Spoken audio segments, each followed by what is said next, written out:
Hai, Assalamualaikum. Ni video part 3 untuk jawab soalan daripada IG Jom Dakwah. Aku rasa tak ada apa yang aku cakap mula-mula ni. Kita terus kepada first soalan. First soalan, malaikat yang mencatat amalan baik manusia ialah A. Malaikat Israel, B. Malaikat Rakib, C. Malaikat Atid, D. Malaikat Malik. So, Malaikat Israel bukan, Malaikat Malik bukan. Malaikat Malik penjaga pintu neraka. Rokit atau Atid? Rokit, Atid. Rokit kanan, Atid kiri. Rokit kebaikan, Atid mencatat keburukan. So, jawapan aku B. Ya, betul. Malaikat Rakib. Tugas Malaikat Rakib adalah mencatat segala amalan baik yang dilakukan oleh manusia, walaupun kebaikan yang dibuat adalah sekecil hama.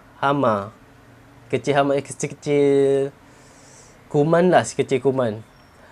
Semua malaikat taat dan patuh terhadap perintah Allah SWT. Setiap perintah yang ditugaskan kepadanya dijalankan dengan sangat baik dan tidak ada satu malaikat pun yang ingkar. Beriman kepada malaikat adalah rukun iman yang kedua dan wajib setiap orang Muslim untuk mempercayai dan beriman kepadanya. Kita terus kepada question kedua, soalan kedua. Maksud sedekah. A. Bagi wang kepada orang miskin. B. Bayar zakat pada bulan puasa. C. Pemberian yang bertujuan mendekatkan diri kepada Allah. B bukan, sebab dia bayar zakat. Biasanya zakat lah, bukan sedekah. Bagi wang kepada orang miskin, macam tak berapa nak betul je ayat dia tu. Kira aku pilih C. Kira pemberian yang bertujuan mendekatkan diri kepada Allah. Sebabnya amalan yang sedekah ni, kita bagi RM1, Allah akan bagi, contohnya kita bagi 1 kali, Allah akan gandakan dengan 10 kali. So kita tengok jawapan dia. Aku pilih C. Okay, betul bos. C. Sedekahlah dengan barang yang disenangi penerima. Allah melarang bersedekah dengan benda yang tidak baik, kerana bersedekah adalah ibadah dan tanda mensyukuri nikmat Allah Subhanahu Wa Taala. Sesuatu yang disedekahkan ialah yang halal, bukan haram atau subahat.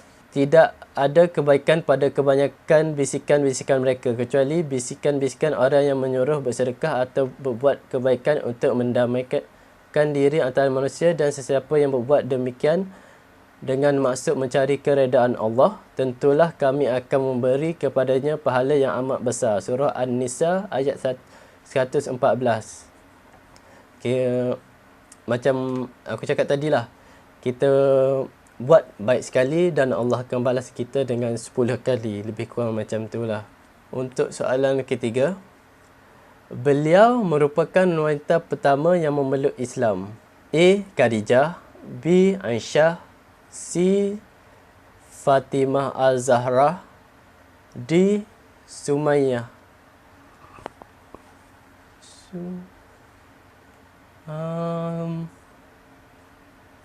Siapa tahu orang perempuan pertama yang memeluk Islam? Aisyah pun, Fatimah Al-Zahra bukan.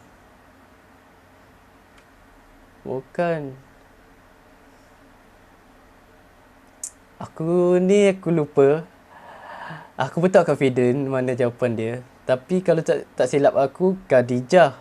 Sebabnya Khadijah ni kalau aku salah sila komen bawah. Sebab tak silap aku, Khadijah ni adalah orang yang paling kaya, yang menjadi isteri Nabi dan mengeluarkan semua hartanya semasa perang Badar. Kalau tak silap aku, Siti Khadijah. Kita tengok, aku pilih jawapan aku A. Betul. Aku lupa betul. Ni dah pasal isteri Nabi pun ada, aku banyak lupa. Silap aku, Aisyah dengan Az-Zahra, silap aku pun isteri Nabi. Betul lah. Kena study balik tu. Khadijah bin Khuwailid radhiyallahu anhu merupakan isteri Nabi Muhammad sallallahu alaihi wasallam dan wanita pertama yang beriman serta menyatakan bahawa Tuhan itu satu dan Nabi Muhammad sallallahu alaihi wasallam adalah utusan Allah Subhanahu Wa Taala. Beliau adalah wanita kesayangan Rasulullah sallallahu alaihi wasallam dan yang pertama digelar Ummul Mukminin, ibu orang-orang beriman. Seorang isteri, teman dan penyokong kuat serta tulang belakang perjuangan Rasulullah sallallahu alaihi wasallam berdakwah menegakkan Islam. Hartanya dihabiskan untuk menolong suami dan keluarganya serta orang-orang Muslim. Sumbangannya pada zaman awal Islam telah menolong memberikan banyak perubahan pada ketika itu. Kira betul lah. Khadijah ni adalah salah seorang usahawan yang berjaya ketika zaman Nabi ni dan dia kahwin dengan Nabi. Kira silap aku Khadijah ni dengan umur Nabi ni berbeza puluh tahun lah. Khadijah lagi tua daripada Nabi. And dia memang kaya and dia sanggup keluarkan semua hartanya semasa perang untuk membantu Nabi lah. Okay, kita next ke soalan seterusnya. Untuk soalan ni, mana yang tidak benar tentang keistimewaan bulan Ramadan, bulan puasa? A. Bulan diturunkan Al-Quran. B. Bulan pengampunan. C. Bulan pembalasan. D. Bulan untuk berpuasa. Bulan untuk puasa betul. Bulan pengampunan betul. Bulan pembalasan, mana tidak benar tentang keistimewaan bulan Ramadan? Bulan pembalasan, bulan diturunkan Al-Quran. Bulan diturunkan Al-Quran. Aku rasa A. Ni pun aku tak tahu apa jawapan dia ni. Kita cuba A. Astaga. Bulan pembalasan. Firman Allah SWT dalam surah Al-Baqarah ayat 183. Wahai orang-orang yang beriman, diwajibkan ke atas kamu berpuasa sebagaimana diwajibkan ke atas orang-orang yang terdahulu daripada kamu. Mudah-mudahan kamu menjadi orang-orang yang bertakwa. Madrasah Ramadan selama sebulan adalah untuk mencapai sifat takwa kepada Allah SWT. Meninggalkan puasa Ramadan tanpa uzur syar'i adalah berdosa dan menjadi kafir apabila menafikan kewajipannya. Nabi sallallahu alaihi wasallam telah bersabda, hari pembalasan. Hari Ramadan tu adalah hari pembalasan. Okey. Satu, bukan benda baru lah, ni benda lama sebenarnya, tapi aku, entah, rasa macam jahil pun ada juga ni.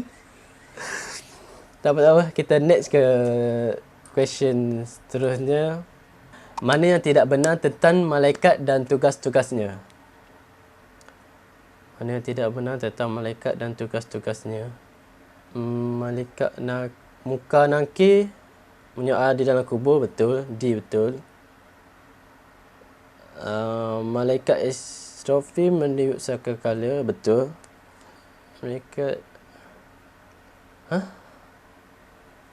Malaikat Ridwan jaga pintu syurga. Malik dengan malaikat apa yang jaga pintu? Malaikat Malik menjaga pintu neraka. Yang menjaga syurga aku lupa. Israel menyampaikan wahyu. Ke Israel yang menarik? Aku tak confident dengan dua, antara malaikat Ridwan atau malaikat Israel. Aku rasa malaikat Ridwan. Kita cuba. Malaikat Israel sampaikan wahyu. Astaga. Malaikat Israel merupakan malaikat yang dikuasakan Allah untuk mencabut nyawa manusia.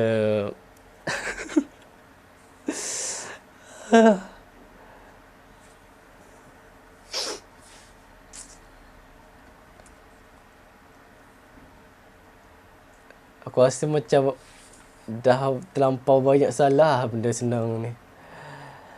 Hai, sabar. Katakanlah wahai Muhammad, malaikat maut yang diserahkan oleh Allah itu ditugaskan untuk mencabut nyawa kamu.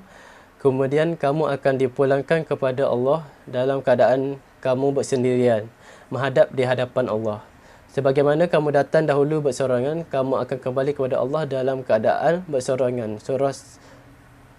Surah Sajdah ayat 11. Allah menyebut, ketika mana datangnya saat kematian di kalangan kamu, maka kami utuskan malaikat untuk mencabut nyawa kamu itu, dan kami hantar utusan kami, malaikat Israel, sedang mereka pula malaikat itu tidak cuai dalam menjalankan tugasnya. Ni last question tadi yang pasal malaikat Israel itu last question. So dalam ada 6-7 macam tu soalan lah. Aku ada salah 2. And 2 tu pun aku rasa macam tak patut aku salah. Sebabnya mengenai bulan puasa. Sebabnya Islam pun Muslim pun wajib puasa, kira perlulah tahu juga sikit-sikit pasal benda tu. Tapi aku salah juga tadi. And satu lagi pasal malaikat dengan tugas-tugasnya. Kalau malaikat dengan tugas-tugasnya ni ada berapa je sebenarnya? Dalam 10. Ada 10 malaikat tugas ni. Itu pun aku dah lupa. Memang dah lama sangat tinggal. Aku rasa memang betul lah kena baca balik. Kira okey lah juga benda ni, dapat lah juga aku. Benda lama pun dah dapat aku ingat balik semua. Sikit-sikit. Agak-agak benda ni dapat memberi benda yang baik kepada aku dan juga kepada siapa yang tengok video ni. Kita sama-sama share ilmu. Okey, tu je lah aku rasa. Yang salah, apa yang salah memang datang daripada aku. Apa yang baik tu daripada Allah. Untuk part 4 kita tengok dulu macam ni. Kalau sebab aku rasa macam dah segan nak pola video ni, macam banyak je salah ni. Apa-apa kalau macam ada salah, macam nak komen apa, silakanlah komen di bawah. Terbuka pada siapa-siapa nak komen negatif ke apa, aku terima je. Sebab memang rasa patut lah kalau boleh terima komen negatif macam ni pun. Tu je aku rasa untuk video kali ni. Masih